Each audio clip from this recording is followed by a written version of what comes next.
Kanselado karong adlaw ang klase sa Cagayan de Oro City College Agusan Campus human nakadawat og online shooting threat. Ani nga report.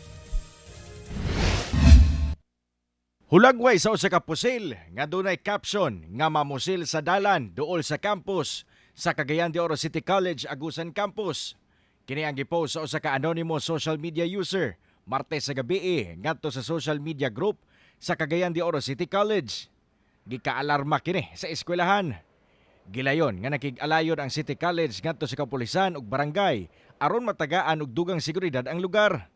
Adlawng Miyerkules gideklara ang suspension sa klase aron masiguro ang kaluwasan sa mga estudyante. Gi-assess man namo, gi-analyze namo ang ihang statement, posible no nga familiar kay siya sa place, so kabalo gyud siya kung unsa ang area gyud ang nahimutangan sa maong eskwelahan no, so mao nang automatic gyud ta nga ni-responde niini. Gilayon sab nagpatabang ang City College ngadto sa cybercrime group sa rehiyon aron masubay kung si kinsa ang nagpuloyo sa maong post. Nag-visit pod ang mga police pod, i-check ang vicinity, nagkuha lang taog mga security measures sa area para pod ma-ensure nga dili gyud mahitabo ang maong threat, whether it's a joke or whether it's a serious threat.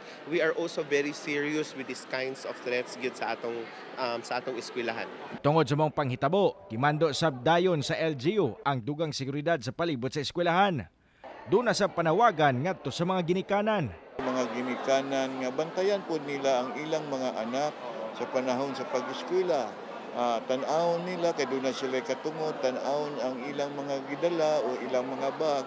Kung doon na ba'y mga mahait o mga hinagiban nga makahapahadlok. So, diha sugdan sa usa ka panimalay. Magbalik normal na ang klase sa City College karong Huwebes.